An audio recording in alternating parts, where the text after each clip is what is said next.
Assalamualaikum warahmatullahi wabarakatuh. Eh, Hari ini kita akan membahas materi berikutnya ya. Selama semester kita akan membahas tentang penentuan harga pokok atas produk bersama dan produk sampingan. Nah, di materi ini ada dua tujuan pembelajaran. Ya. Yang pertama, setelah mempelajari materi ini, diharapkan kalian mampu menjelaskan tentang pengertian dan karakteristik dari produk bersama dan produk sampingan. Kemudian yang kedua, kalian diharapkan mampu menjelaskan akuntansi untuk produk bersama dan produk sampingan dalam menentukan harga pokok dan metode-metode yang bisa digunakan. Nah, kita bahas yang pertama, yaitu tentang pengertian dan karakteristik. Ya. Jadi produk bersama itu adalah merupakan dua produk atau lebih yang dihasilkan secara simultan dari suatu proses atau melalui serangkaian proses tertentu, di mana masing-masing produk itu mempunyai nilai jual yang relatif besar atau berarti. Nah, jika produk bersama tersebut di samping menghasilkan produk-produk yang mempunyai nilai jual relatif besar, sekaligus dia juga menghasilkan produk yang memiliki nilai jual relatif tidak berarti atau relatif kecil, maka produk tersebut digolongkan sebagai produk sampingan. Nah, untuk produk sampingan itu dibagi menjadi dua kelompok. Ya. Yang pertama itu adalah produk sampingan yang dijual dalam bentuk asli atau tanpa proses lebih lanjut. Nah, biasanya ini adalah merupakan barang sisa atau barang sampah. Ya. Barang sisa ini misalnya olin ya. Nah, jadi ini adalah produk samping perusahaan minyak kelapa sawit. Nah, kemudian kalau contoh yang paling gampang itu adalah perusahaan mebel. Kayu afal ya, kayu afal atau kayu sisa, potongan-potongan itu adalah merupakan barang sisa atau barang sampah. Tapi dia bisa dijual langsung tanpa harus diproses lagi. Atau gradiennya itu juga bisa ya. Itu bisa dijual, dia bisa digunakan untuk pembuatan batu bata ya, proses pembakaran batu bata. Kemudian yang kelompok kedua itu adalah produk sampingan, itu ada juga yang memerlukan proses lebih lanjut ya agar dia bisa dijual. Nah, ini contohnya apa kalau seperti ini? Contohnya misalnya nih tahu ya, tahu itu ada ampasnya ya, ampas tahu itu bisa dijual ketika dia sudah diproses menjadi tempe gembus ya. Nah, itu adalah apa namanya bisa dijual ya sisanya ya, tapi harus diproses dulu. Nah, kemudian karakteristik produk bersama dan produk sampingan. Ya. Jadi kalau kita sandingkan ya antara produk bersama dan produk sampingan itu memiliki karakteristik yang berbeda. Untuk produk bersama itu karakteristik pertama adalah bahwa dia adalah merupakan produk-produk utama yang dihasilkan dengan sengaja sesuai dengan tujuan produksi, yaitu melalui suatu proses atau serangkaian proses dan dilakukan secara simultan. Nah, sedangkan untuk produk sampingan itu dihasilkan bersama produk utama dalam suatu proses atau serangkaian proses tanpa dimaksudkan untuk membuat produk tersebut. Jadi kalau barang sisa itu kan perusahaan maunya dia tidak ada barang sisa ya. Dia inginnya bahan baku itu semua akan menjadi sebuah produk jadi yang bisa dijual. Tapi kita tahu bahwa setiap proses produksi itu tidak akan luput dari kesalahan ya, sehingga pasti ada barang-barang sisa ya, tapi diharapkan itu relatif kecil. Nah, kemudian yang kedua, karakteristik untuk produk bersama nilai penjualannya relatif besar ya bila dibandingkan dengan produk sampingan yang dihasilkan dan biasanya relatif sama ya, di antara produk-produk yang utama. Sedangkan untuk barang sisa nilai penjualannya relatif kecil ya atau tidak berarti ya, kalau dibandingkan dengan produk utama. Jadi kalau barang sisa ya pastinya itu beda-beda ya, potongan ada potongan yang agak besar, ada yang kecil sekali ya, tidak sama ya. Nah, kemudian yang ketiga, untuk produk bersama itu biasanya dihasilkan dalam jumlah unit atau kuantitas yang besar ya. Jadi sesuai yang mau diproduksi berapa. Kalau misalnya memproduksi almari atau meja, memproduksi berapa unit, 100 unit. Nah, ya.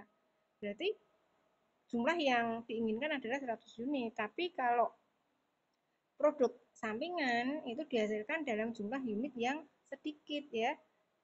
Harapannya yang sedikit ya, karena harapan perusahaan bahwa produk bahan bakunya akan bisa menjadi semua menjadi produk jadi.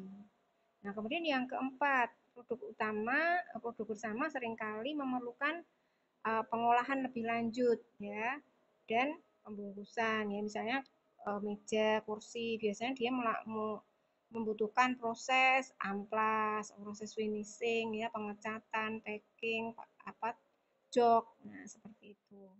Sedangkan untuk barang produk sampingan itu ada yang memerlukan proses lebih lanjut, pengelolaan lebih lanjut, atau kadang juga tidak memerlukan ya, bisa langsung dijual. Nah, kemudian yang terakhir, karakteristik untuk produk bersama, salah satu produk itu tidak bisa dihasilkan tanpa memproduksi yang lain. Nah, misalnya tadi, kalau memproduksi sebuah meja atau kursi, pasti komponennya kan ada macam-macam ya, ada daun meja, daun kursi, ada kursi meja, kursi kaki meja, kaki kursi ya. Kan tidak mungkin yang diproduksi hanya daunnya saja, kursinya tidak ya, tidak akan sempurna ya. Nah, sedangkan untuk produk sampingan itu dia tidak akan ada atau tidak akan dihasilkan tanpa memproduksi produk utama ya. Kalau tidak ada produk utama ya tidak akan ada produk sampingan. Nah, kemudian biaya bersama dan titik pisah. Nah, produk yang dihasilkan secara simultan dalam suatu proses itu bisa digolongkan dalam dua kelompok besar, yaitu produk bersama atau joint product dan produk sampingan atau by product. Ya, jadi bisa dikatakan bahwa produk tersebut itu sudah mencapai titik pisah atau split off point. Nah, biaya yang terjadi atau dikeluarkan sampai dengan waktu atau titik pisah itu disebut dengan biaya bersama atau joint cost. Nah, hubungan antara biaya bersama dan titik pisah itu kalau kita gambarkan seperti ini ya, di gambar ini ya. Jadi produk A itu kita asumsikan sebagai produk utama, sedangkan produk B itu kita asumsikan sebagai produk sampingan. Nah, pada titik garis tengah ini, ketika produk A sudah menjadi sebuah produk jadi, ini akan menghasilkan produk sampingan B. Nah, jadi biaya akan dipisahkan pada garis tengah ini ya, ketika produk A itu membutuhkan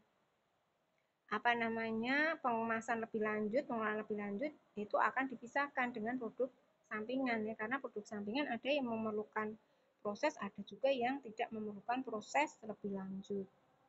Nah, kemudian bagaimana akuntansinya? Akuntansi untuk produk bersama. Jadi untuk akuntansi produk bersama itu ada 4 metode yang bisa digunakan, yaitu metode nilai pasar, metode unit fisik, metode biaya rata-rata biasa, dan metode biaya per unit rata-rata tertimbang. Nah, untuk metode nilai pasar ya, metode ini layak dan banyak digunakan ya dalam pengolahan biaya bersama pada berbagai jenis produk yang dihasilkan secara simultan, yaitu dengan dasar pemikiran bahwa terdapat hubungan yang erat antara biaya dan harga jual. Ya, pastinya terkait ya, antara biaya dan harga jual itu sangat terkait. Nah, tinggi rendahnya harga jual itu tergantung kemampuan jenis-jenis produk yang dalam menyerap biaya bersama. Nah, asumsi yang digunakan untuk metode nilai pasar ini yang adalah bahwa pendapatan yang diharapkan dari penjualan produk itu bisa menutup biaya-biaya yang terjadi dan memperoleh laba yang wajar. Jadi ada dua variasi dalam penerapan metode nilai pasar. Yang pertama itu adalah harga atau nilai pasar produk pada waktu titik pisah itu diketahui. Kemudian yang kedua itu harga atau nilai pasar produk pada waktu titik pisah tidak diketahui. Nah, kita lihat pertama ya. Yang pertama adalah nilai pasar produk bersama ketika diketahui titik pisahnya ya. Jadi dalam metode ini ya, metode ini mengalokasikan biaya bersama kepada berbagai jenis produk atas dasar nilai pasar relatif dari mesin-mesin produk. Jadi semua produk akan memperoleh laba bruto dengan prosentase yang sama dari penjualan masing-masing produk tersebut. Contohnya, ya, contoh ini ada PT Vinda. Ini informasinya kurang biaya pengolahan ya. Jadi PT Vinda menghasilkan 3 jenis produk bersama, yaitu produk A, B, dan C. Biaya pengolahannya diketahui nilainya adalah sebesar 160 juta. Nah, kemudian untuk produk A, jumlah unit yang dihasilkan adalah 10.000.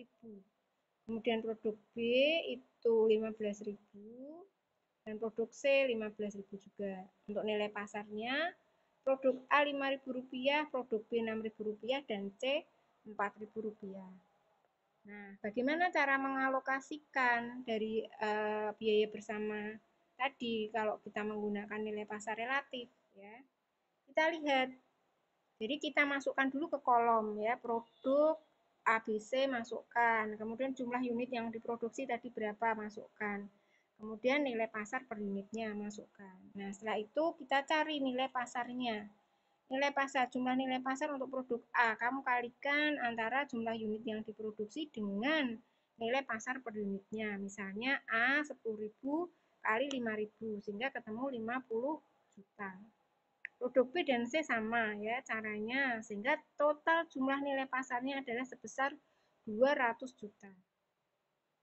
Nah, kemudian untuk nilai pasar relatif, kamu bisa mencarinya dengan menghitung jumlah nilai pasar setiap unit, setiap produk dibagi dengan total nilai pasar secara keseluruhan dikalikan 100%. Misalnya produk A 50 juta dibagi 200 juta dikalikan 100%, maka akan ketemu nilai pasar ABC itu ya 25%, 45%, dan 30%, sehingga totalnya adalah 100%. Kemudian untuk mencari atau mengalokasikan biaya bersama, kamu bisa mencarinya yaitu dengan cara jumlah biaya bersama dibagi jumlah nilai pasar semua produk dikalikan jumlah nilai pasar dari masing-masing produk. Ya, misalnya produk A, jumlah biaya bersamanya berapa? 160 juta. Nilai pasarnya 200 juta ya. 160 juta per 200 juta dikalikan produk A-nya 50 juta, maka akan ketemu 40 juta.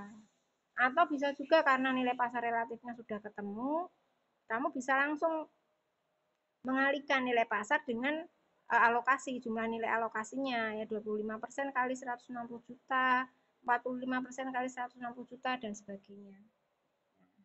Kemudian yang kedua itu adalah nilai pasar produk bersama yang tidak diketahui pada titik pisah. Ya. Jadi di metode ini, jika pada saat titik pisah, semua produk bersama dalam kondisi tidak laku dijual, kalau tidak laku dijual berarti nilai pasar produk itu kan tidak diketahui ya. Kalau nilai pasarnya tidak diketahui, maka biaya bersamanya itu akan dialokasikan dengan menggunakan nilai pasar hipotesis pada titik pisah. Nah, nilai pasar pada titik pisah ini dapat diperoleh dengan cara mengurangi tambahan biaya pengolahan ya, yang dikeluarkan setelah titik pisah dari nilai pasar untuk setiap produk barang jadi. Misalnya, ini produknya masih sama menggunakan PT Vinda, tapi nilai pasarnya yang berubah ya. Total unitnya sama, masih 10.000, 15.000, 15.000. Cuma bedanya adalah nilai pasarnya untuk A 10.000, B 8.000, C 7.000. Untuk biaya pengolahannya produk A 25 juta, B 30 juta, dan C 20 juta. Nah, kita alokasikan ya. alokasi atas biaya bersama dan kepada masing-masing produk. Kamu masukkan ke tabel ya, produk ABC, kemudian jumlah produksinya dan nilai pasar. Nah, sekarang kamu cari jumlah nilai pasarnya. Untuk produk A kamu bisa mencarinya dengan cara menghitung jumlah unit yang diproduksi dikalikan nilai pasarnya. 10.000 dikalikan 10.000 rupiah ya, berarti 100 juta ya untuk produk A. Produk B sama caranya seperti itu. Nah, total nilai pasarnya adalah 325 juta. Nah, kemudian cari biaya pengolahan titik pisahnya tadi kamu masukkan dulu. Ya, pengolahan untuk A tadi 25, B 30, C 20. Nah, kemudian dalam juta maksudnya ya. Kemudian setelah itu kamu bisa mencari nilai pasar hipotesisnya. Nilai pasar hipotesis kamu cari dengan menghitung jumlah nilai pasar setiap produk dikurangi biaya pengolahannya. Ya, misalnya produk A tadi jumlah nilai pasarnya 100 juta. Dikurangi biaya pengolahannya 25 juta. Sehingga ketemu nilai pasar hipotesisnya adalah 75 juta.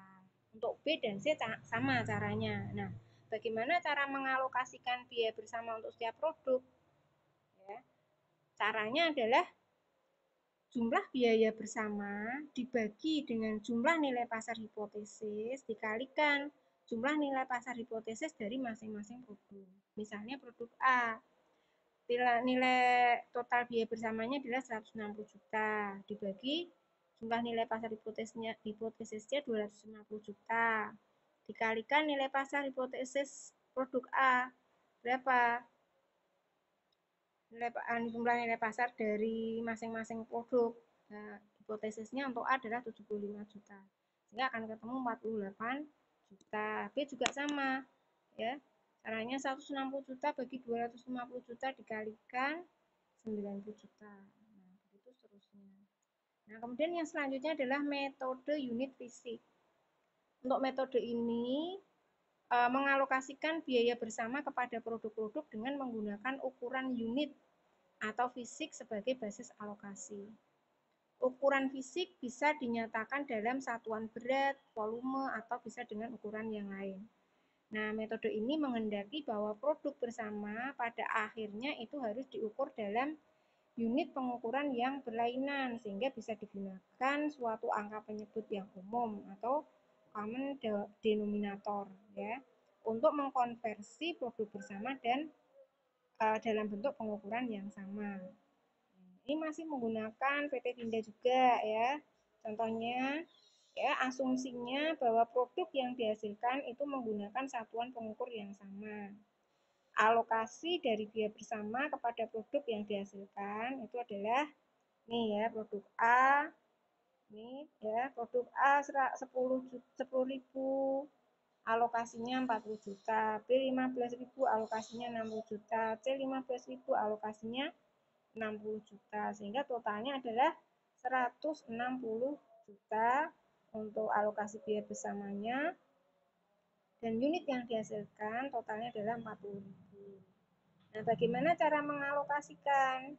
Jadi, alokasi dari biaya bersama untuk masing-masing produk kamu bisa mencari dengan cara jumlah unit dari masing-masing produk dibagi jumlah unit dari seluruh produk dikalikan total biaya bersamanya. Misalnya produk A 10.000 dibagi totalnya 40.000 dikalikan total biaya bersamanya 160 juta akan ketemu 40 juta. Nah, metode fisik ini tapi ya ada tapinya, metode ini memiliki kelemahan karena dia mengabaikan bahwa tidak semua biaya itu secara langsung berhubungan dengan kuantitas atau jumlah unit fisik. Nah, padahal seharusnya jumlah unit fisik atau dengan kuantitas itu akan berpengaruh terhadap biayanya ya, semakin besar jumlah yang diproduksi maka biayanya juga akan semakin besar. Nah, selanjutnya adalah metode rata-rata biasa. Metode ini bisa digunakan jika produk yang produknya itu dinyatakan dalam satuan yang sama. Asumsi yang digunakan dalam metode ini adalah yang pertama, bahwa semua produk itu dihasilkan dalam suatu proses yang sama, ya, yang seharusnya dibebankan dengan suatu bagian yang sebanding terhadap biaya bersama dan jumlah yang dihasilkan. Asumsi yang kedua, bahwa semua produk itu adalah homogen, ya, sama, ya, dan menimbulkan biaya yang sama pula. Nah, untuk contohnya kamu bisa melihat di buku kalian, ya. Bukunya dibuka ya di halaman 165. Ya. Ini saya tidak menuliskan di slide, kamu bisa lihat. Ini misalnya masih menggunakan produk A, B, dan C tadi ya. Tapi untuk produk ini produk A, produk A ya, produk A itu unit yang dihasilkan adalah 10.000, kemudian 15.000, C 15.000 juga ya. Alokasinya sama ya, menggunakan PT Vinda juga ya. 40 juta, 60 juta, dan 60 juta ya, ABC. Totalnya 160 juta. Nah, kalau kamu menggunakan metode unit rata-rata biasa, maka langkah pertama untuk mencari alokasi itu kamu harus mencari biaya per unitnya dulu. Biaya per unit dicari dulu. Biaya per unit itu bisa dicari dengan menghitung total biaya bersama dibagi dengan total unit produksi dikalikan dengan enggak dikalikan ya, hanya total biaya bersama dibagi dengan total unit yang diproduksi. Total biaya bersamanya adalah 160 juta dibagi 40.000 unit, sehingga ketemu biaya per unitnya adalah Rp4.000 per unit. Ya, setelah itu kemudian kamu alokasikan ya, alokasi biaya bersamanya ke produk dengan menggunakan rumus ya. Misalnya produk A. Ya, rumusnya adalah biaya per unit dikalikan jumlah unit dari setiap produk. Misalnya produk A. Produk A jumlahnya 10.000. Biaya per unitnya sudah diketahui 4.000. Berarti 4.000 kali 10.000 unit ya, sehingga ketemu 40 juta. Nah, produk B juga sama, 4.000 dikalikan 15.000, 60 juta. Produk C juga sama caranya. Nah, tapi metode ini juga kurang memuaskan ya, karena dalam banyak industri masing-masing unit dari berbagai produk itu biasanya tidak homogen. Tidak homogen ya biasanya. Jadi biasanya produknya itu beragam. Nah, ini dianggap kurang memuaskan. Nah, yang terakhir, metode yang keempat adalah biaya unit rata-rata tertimbang. Nah, dalam metode ini masing-masing produk bersama itu diberikan bobot ya, berdasarkan berbagai fakta, misalnya kesukaran dalam memproduksi ya, tingkat kesukarannya, jumlah bahan yang dipakai, atau bisa waktu yang dihabiskan untuk memproduksi. Kemudian atau bisa juga perbedaan tenaga kerja atau ukuran fisiknya ya. Nah, misalnya masih menggunakan PT Vinda juga, tapi untuk produknya tadi masing-masing diberikan bobot ya. Produk A misalnya diberi bobot 5. Produk B diberi bobot 4, produk C diberi bobot 6. Nah, kamu bisa melihat contoh kasus halaman 6 ya. Halaman 6. Jadi produk A kamu masukkan, ABC masukkan di kolom, kemudian total unitnya A10.000, B15 dan C 15.000 juga ya. Kemudian kamu masukkan bobotnya. Bobot A 5, bobot B 4, bobot C 6. Nah, kemudian kamu cari jumlah unit tertimbangnya. Jumlah unit tertimbang kamu bisa mencarinya dengan menghitung jumlah unit yang dihasilkan dikalikan bobotnya. Jadi bobot A adalah 50.000, kemudian B 60.000 dan C 90.000. Setelah itu kamu bisa mencari alokasi dari biaya bersamanya. Bagaimana cara mengalokasikan biaya bersama? Kamu cari dulu biaya per unit rata-rata tertimbangnya. Bagaimana caranya untuk menghitung biaya per unit rata-rata tertimbang? Yaitu dengan menghitung total biaya bersama dibagi dengan total unit tertimbangnya. Kalau rata-rata biasa tadi kan dibagi total produksinya. Kalau rata-rata tertimbang, pembaginya adalah unit tertimbangnya. Ya, jadi 160 juta dibagi dengan 200.000 ya, karena unit rata-rata tertimbangnya adalah totalnya 200.000. Sehingga ketemu biaya per unit rata-rata tertimbangnya adalah Rp800. Nah, kemudian kamu alokasikan untuk A. A berarti biaya per unitnya adalah sudah ketemu Rp800 dikalikan 50.000 sehingga ketemu 40 juta. B berapa? 800.000 kali 60.000 ketemu 48 juta. Begitu seterusnya. Kemudian selanjutnya adalah akuntansi untuk produk sampingan.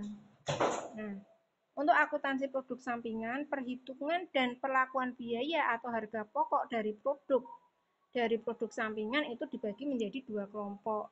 Kelompok pertama itu produk sampingan dipandang sebagai bagian yang tidak berarti atau tidak penting. Ya, sehingga tidak ada produk bersama, ya, tidak ada biaya produksi bersama atau joint production cost yang akan dialokasikan pada produk-produk tersebut. Nah, pendapatan yang dihasilkan dari penjualan produk sampingan akan dikreditkan ke pendapatan atau biaya dari produk utama. Nah, untuk ini ada dua metode yang bisa digunakan.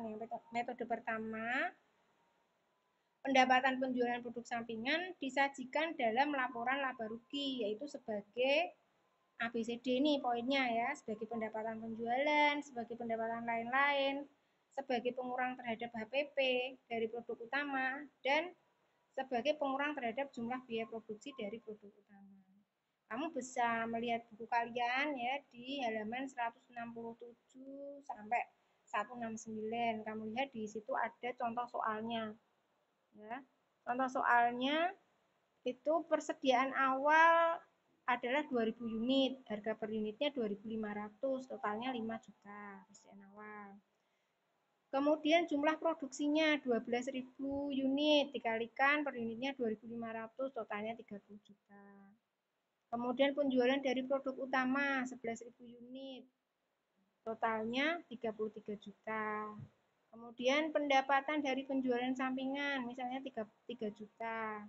Beban pemasaran dan administrasi 3.600.000, persediaan akhirnya 3.000 unit kali 2.500 sehingga ketemu 7.500.000. Nah, dari data itu maka kita akan mencoba memasukkan ya dalam penyajian pendapatan dari penjualan produk sampingan itu dalam laporan laba rugi. Dengan menggunakan metode 1 ya, kita masukkan menggunakan poin A sama poin B dulu. Poin A itu pendapatan penjualan dari produk sampingan itu diakui sebagai pendapatan penjualan, sedangkan poin B pendapatan dari penjualan produk sampingan diakui sebagai pendapatan lain-lain. Nah, kita masukkan ya. Masukkan ke laporan laba rugi. Lihat bukunya ya, jangan lupa. Penjualan itu terdiri dari produk utama. Produk utama kamu masukkan dulu, totalnya 33 juta. Kemudian yang kedua, karena poin A, pendapatan dari penjualan produk sampingan dimasukkan ke pendapatan penjualan, maka ini dimasukkan ya. Jadi produk utama ditambah produk sampingan 3 juta, maka ketemu jumlah penjualannya adalah 36 juta. Nah, kalau untuk poin B tadi pendapatan produk sampingan dimasukkan ke pendapatan lain-lain. Maka dia tidak dimasukkan ya penjualan dari produk sampingan tidak dimasukkan sehingga jumlah penjualannya adalah tetap 33 juta. Nah, kemudian kamu masukkan beban pokok penjualan. Beban pokok penjualan terdiri dari persediaan awal, ya. Persediaan awalnya sama, A dan B sama ya, 5 juta. Biaya produksi juga sama, 30 juta. 30 juta, ya. Sehingga biaya dari barang yang tersedia untuk dijual A dan B sama ya, 5 juta plus 30 juta, 35 juta. Kemudian dikurangi persediaan akhir. Persediaan akhir itu 7 juta 500 ya. Nah, sehingga ketemu jumlah HPP-nya adalah untuk produk A, untuk poin A. Jadi kan apa namanya? 36 juta dikurangi 27 juta 500, 8 juta 500. Untuk poin B, 33 juta dikurangi 27 500, totalnya 5 juta 500. Nah, kemudian untuk kita sehingga ketemu nih ya, laba brutonya berbeda ya antara poin A dan poin B. Poin A menghasilkan laba brutonya 8.500.000, sedangkan poin B menghasilkan laba brutonya hanya 5.500.000. Nah, kemudian kita lihat, kita masukkan dulu ini apa namanya, beban pemasaran ya, beban pemasaran dan administrasi. Beban pemasaran dan administrasi ini akan mengurangi ya, mengurangi ini apa namanya, laba bruto ya, 3.600.000. Kemudian yang B juga dikurangi 3.600.000 ya. Sehingga ketemu apa namanya? Laba operasi ya. Laba operasi untuk kalau kita menggunakan poin yang A, berarti laba operasinya itu hanya adalah 4.900.000. Sedangkan kalau menggunakan poin B, laba operasinya hanya 1.900.000 ya. Nah, kemudian di sini ada poin pendapatan lain-lain. Nah, untuk poin A, karena pendapatan dari penjualan produk sampingan tadi sudah diakui sebagai pendapatan penjualan, maka dia tidak dimasukkan ya. Sedangkan untuk B, karena dia belum akui, maka dia dimasukkan ke pendapatan lain-lain ya, pendapatan dari penjualan produk sampingan dimasukkan ke pendapatan lain-lain, sehingga ditambah ya 3 juta. Nah, sehingga untuk laba bersih sebelum pajak, baik menggunakan poin A maupun B, itu menghasilkan laba yang sama, yaitu 4.900.000. Nah, selanjutnya kita lihat poin C. Poin C itu apa namanya? Pendapatan dari penjualan produk sampingan digunakan untuk mengurangi HPP produk utama ya. Kita lihat, kita masukkan lagi sama caranya. Ya, produk utamanya 33 juta. Kemudian produk penjualannya, beban pokok penjualannya kita cari, persediaan awal 5 juta ditambah dengan apa namanya, biaya produksinya 30 juta, maka ketemu beban barang tersedia untuk dijual sebesar 35 juta, dikurangi persediaan akhir 7.500.000. Sehingga beban pokok penjualan sebesar 27.500.000. Nah, karena tadi pendapatan dari penjualan produk sampingan digunakan untuk mengurangi HPP produk utama, maka masukkan ya 27.500.000 dikurangi 3 juta. Sehingga di sini beban pokok penjualan netonya adalah 24.500.000. Nah, kemudian kita lihat laba brutonya berapa? Laba brutonya berarti 33 juta dikurangi 24.500, yaitu 8.500.000 dikurangi beban pemasaran dan administrasi 3.600.000, sehingga ketemu laba bersihnya sebelum pajak adalah 4.900.000. Ternyata sama ya. baik menggunakan poin A, B, dan C itu menghasilkan laba sebelum pajak yang sama. Nah, kita coba poin yang terakhir ya, mengurangi penjualan produk bersama digunakan untuk mengurangi biaya produksi. Kamu lihat biaya produksinya ya. Kamu masukkan dulu penjualannya sama 33 juta. Nah, di sini persediaan awalnya akan berubah karena biaya produksinya akan berbeda. Nah, biaya produksi kamu lihat di soal. Biaya produksi tadi kan 30 juta. Sekarang 30 juta karena dikurangi penjualan produk sampingan 3 juta kan berarti totalnya biaya produksinya kan 30 juta kurangi 3 juta kan 27 juta. Nah, 27 juta itu kan yang diproduksi kan 12.000 unit sehingga sekarang biaya per unitnya tidak lagi 2.500 tapi 27 juta dibagi 12.000 yaitu 2.250 sehingga untuk persediaan awal biaya per unitnya juga akan berubah yaitu 2.250 ya sehingga persediaan awalnya tidak lagi 5 juta tapi 2.000 kali 2.250 yaitu 4.500. Kemudian untuk biaya produksinya ya biaya produksinya ini kamu masukkan tadi ya 30 juta dikurangi 3 juta 27 juta ya. Nah, kemudian untuk biaya barang yang tersedia untuk dijual berarti adalah berapa? 4.500 ditambah 27. Jadi 31.500 dikurangi persediaan akhir. Persediaan akhir juga berubah ya karena harga per unitnya juga berubah. 3.000 kali 2.250 yaitu 6.750 ya. Dikurangi dengan beban pemasaran dan administrasi 3.600 sehingga laba itu sebelum pajak adalah 4.650 sehingga kalau menggunakan poin D ternyata menghasilkan laba sebelum pajak yang berbeda ya lebih rendah. Nah, kemudian selanjutnya kalau menggunakan metode kedua, penyajian dari penjualan produk sampingan dalam laporan laba rugi sama seperti metode 1, tetapi pendapatan penjualan dari produk sampingan itu disajikan setelah dikurangi dengan beban pemasaran dan administrasi dan biaya-biaya pengolahan tambahan untuk produk sampingan.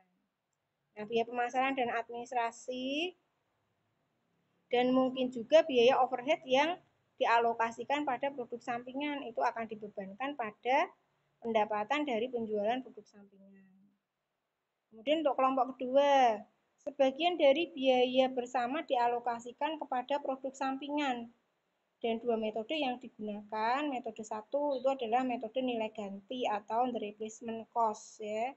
The replacement cost method ini digunakan kalau ya, syaratnya metode ini bisa digunakan jika produk sampingan itu merupakan suatu bagian yang penting dari hasil proses produksi, di mana produk sampingan itu bisa digunakan dalam pabrik sebagai bahan baku atau bahan tidak langsung, tapi dia tidak ditujukan untuk dijual. Syaratnya itu. Nah, produk sampingan itu akan dinilai dengan nilai ganti atau harga pasar yang berlaku untuk produk tersebut. Nah, biaya produk dari produk utama akan dikreditkan dengan nilai dari produk sampingan. Kemudian metode yang kedua. Metode nilai pasar atau the market value or reversal cost method ya.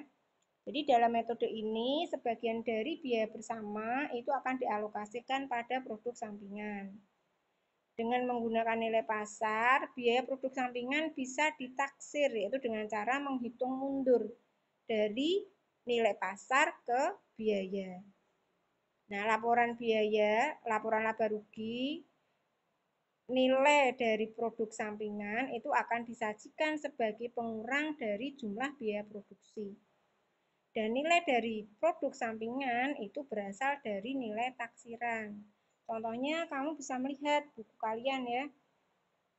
Di halaman 170 sampai 171 itu ada kasus PT Paulina. Ya, data yang dimiliki PT Valuna pada bulan Januari 2017 yaitu biaya produksi sebelum pisah itu 62 juta. Kemudian biaya produksi taksiran setelah pisah untuk produk sampingan 500 juta. Kemudian biaya produksi yang sesungguhnya setelah pisah dan produk sampingan. Biaya produksi yang sesungguhnya setelah pisah untuk produk sampingan maksudnya ya 525.000. Kemudian nilai pasar 2.500.000. Laba bruto produk sampingan itu 25% ya, 25% dari nilai pasar. Nah, kemudian beban pemasaran dan administrasi itu ditaksir 4% dikalikan dengan harga jualnya. 4% kali 2.500.000 ya, kira-kira 100.000. Produk utamanya totalnya 20.000 unit, sedangkan produk sampingannya 3.000 unit. Bagaimana menghitung harga pokok produk utama dan produk sampingan? Ya, kita lihat. Kamu lihat halaman 171. Ya, jadi untuk halaman 171 itu kamu masukkan ya di kolom produk utama dan produk sampingan. Kita masukkan yang pertama biaya produk sebelum pisah ya di soal tadi. Itu adalah produk utama sebesar 62 juta. Kemudian nilai pasar di produk sampingan 2.500.000. Nah, kemudian laba brutonya tadi 25% dari harga pasarnya 2.500.000 ya, kamu masukkan 625 di antara ya 625.000. Kemudian beban pemasaran dan administrasi taksiran ya 4% kali harga pasarnya 2.500.000 100.000 sehingga totalnya adalah 725. Berarti jumlahnya untuk produk sampingan berarti nilai pasar dikurangi bebannya 725 berarti 1775 ya. Kemudian dikurangi biaya produksi taksiran setelah pisah. Tadi di soal ya 500.000 ya, jumlah produk sampingan ya. Kemudian kamu total berarti 1775 dikurangi biayanya 500 berarti totalnya 1275. Nah, sekarang kamu masukkan 1275 itu adalah jumlah produk sampingan yang dikreditkan ke produk utama. Berarti dikurangkan ke produk utama nilai ini. Kamu geser, masukkan ke kolom produk utama sebagai pengurang ya 62 juta dikurangi 1275 ya sehingga ketemu jumlah harga pokok produk utamanya adalah 60.725. Kemudian untuk produk sampingan tadi 1275 kemudian ditambah dengan biaya produksi yang sesungguhnya setelah pisah tadi memerlukan biaya produksi 525 sehingga total HPP untuk produk sampingan adalah 1275 ditambah 525 yaitu 1.800.000. Nah, berarti kita bisa mencari biaya per unitnya untuk produk utama berarti HPP-nya 60.725.000 dibagi 20.000 unit ketemu 36,25 rupiah. Kemudian untuk produk sampingan HPP-nya 1.800.000 dibagi 3.000 unit per unitnya adalah 600 rupiah. Nah, itu ya untuk materi tentang penentuan harga pokok atas produk bersama dan produk sampingan. Nah, untuk selanjutnya tugas kalian adalah mengerjakan latihan soal halaman 174 nomor 63 dan nomor 64 ya. Sekian materi dari saya. Jika ada kesulitan silahkan ditanyakan ya. Tetap semangat, dan sukses untuk kalian semua. Wassalamualaikum warahmatullahi wabarakatuh.